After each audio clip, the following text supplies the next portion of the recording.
Save பண்ண மாதிரியும் தெரியலங்க. சேவ் பண்ணா ஹைலைட் அடுத்த நாள் கொஞ்சம் முளைக்கும்ல, அந்த மாதிரி கூட இல்ல. இல்ல எனக்கு அது கொஞ்சமா தான் முளைக்கும், கம்மியா தான் முளைக்கும். கம்மியா தான் முளைக்குமா?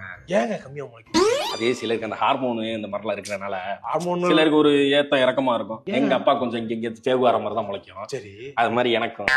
ஏன் உங்களுக்கு தாடிய முளைக்கும்? ஏன்னா எனக்கு எப்படி அது நான் என்ன ரிசர்ச்சா பண்ணிருக்கேன், அது அந்த மாதிரி இருக்கு. அது நான் என்ன சரி தாடி எல்லாத்துக்கும் முளைக்கும். இந்த பாரு, நீ யாருடைய ஸ்டைலையும் ஃபாலோ பண்ணாம உனக்குன்னு ஒரு ஸ்டைலை உருவாக்கினா தான் இந்த சினிமா உலகத்துல 25-30 வருஷத்துக்கு மேல நிக்க முடியும். புரியுதா? Start camera action. என்னம்மா கண்ணு ஆக்கி நிறைய பணம் எடுத்துட்டு போயிருந்தா அது இல்லையா? ஆனா அது துபாயில கோல்டு வாங்குறதுக்காக தானே? இல்ல, அது எதுக்குன்னா காலாஸ்னிகா